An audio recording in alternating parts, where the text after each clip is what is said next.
वरोरा शहरात एक धक्कादायक बाब समोर आली आहे. वरोरा येथील रहिवासी असलेल्या महादेव गुलाबराव आसेकर या इसमानं स्वतःला भारताचा पंतप्रधान असल्याचं सांगत पोलिसांकडे विलक्षण मागणी केली आहे. या संबंधात वर्तमानपत्रात वार्ता आल्याने महादेव आसेकर यांची चर्चा संपूर्ण परिसरात केली जात आहे. आपण नुकतंच पंतप्रधानपदी नियुक्त झाल्याचं त्यांनी नमूद करत आसेकर यांनी पोलीस अधीक्षक कार्यालयाला एक पत्र पाठवलं आहे.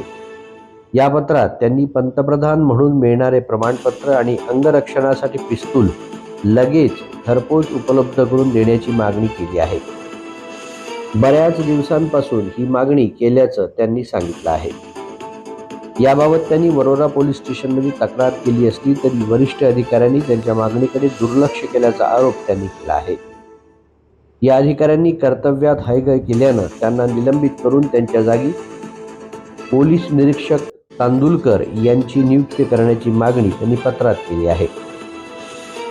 पोलिसांनी मात्र या पत्राची गंभीर दखल न घेता ही एक प्रकारची मस्करी अथवा मानसिक अस्वस्थतेचे लक्षण असल्याचे सांगितलं आहे. आसेकर यांनी पत्राच्या शेवटी पंतप्रधान PM भारत सरकार आणि सदैव आपल्या सेवेत अशी स्वाक्षरी केली असून त्यांची ही मागणी सोशल मीडियावर चर्चेचा विषय ठरली आहे.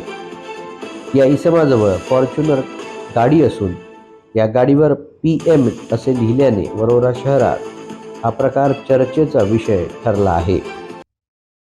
याच्यामधून झालं होतं, आता प्रमोशन झालं आहे आपलं पंतप्रधान पदावर. तर मग याबाबत तुम्ही कोणाला मागणी केली आहे का? तुम्हाला लेटर आलं आहे? मागणी का लेटर येऊन आहे ना पोलीस स्टेशनला. पोलीस स्टेशन तुमची काय मागणी आहे? लेटर देण्यात यावं कोणतं? पंतप्रधानाचं. कशासाठी? प्रमोशन झालं आहे ना आपलं. अच्छा, मग हे ते अजूनपर्यंत देत नाहीत? देत नाही. तुम्ही मागणी केली का? हो. तर आयुक्त साहेबाला लेटर पाठवलेलं आहे. पाठवलं. किती दिवस झाले लेटर पाठवलं? आता 8-10 दिवस झाले. 8 दिवस. काय म्हणणं आहे त्यांचं? हे ठाणेदारांनी दिली नाही. दिलं नाही. आता नवीन ठाणेदार बनवला आहे वर्षाताई तांदूळकर. तर नियुक्ती करणार ठाणेदारांनी.